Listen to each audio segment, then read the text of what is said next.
भागवन। पहली मुलाकात। दिल्ली की ठंडी सुबह थी। सूरज की हल्की किरणें पार्क की घास पर पड़ रही थी, जिसे उसकी बूंदें मोतियों की तरह चमक रही थी। वही पार्क जहां हर सुबह नीरज अपनी किताब लेकर आता था।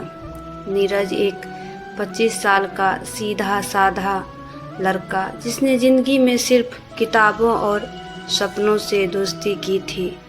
वह लेखक बनना चाहता था, लेकिन उसकी कहानियों में वह गहराई नहीं थी जो किसी के दिल को छू सके।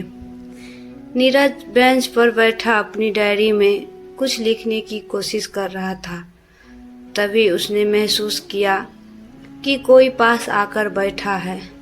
उसने सिर उठाया तो सामने एक लड़की बैठी थी। उसके लंबे काले बाल उसके चेहरे पर आ रहे थे और वह उन्हें बार बार पीछे करने की कोशिश कर रही थी। उसकी आंखें नीरज की डायरी पर टिकी थी। आप लेखक हैं? लड़की ने पूछा। नीरज थोड़ा झिझका। नहीं, बस यूं ही कुछ लिखने की कोशिश करता हूँ। लड़की मुस्कुराई।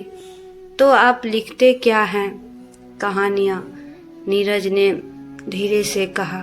क्या मैं आपकी कहानी पढ़ सकती हूँ? लड़की की आवाज़ में उत्सुकता थी। नीरज थोड़ा असहज हुआ। यह अभी अधूरी है। लड़की ने अपनी हथेली बढ़ाई। मैं अधूरी चीज़ों को पूरे करने में यकीन रखती हूँ। नीरज ने उसे अपनी डायरी दे दी। लड़की का नाम अनन्या था। वह पढ़ते हुए कभी मुस्कुराती, कभी गंभीर हो जाती।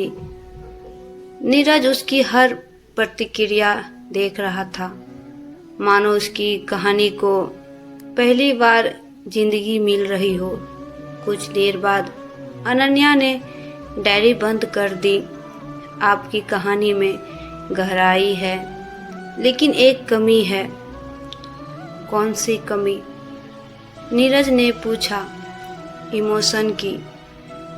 जब तक आप कुछ महसूस नहीं करेंगे, आपकी कहानियाँ दूसरों को महसूस नहीं करा पाएगी। नीरज चुप हो गया।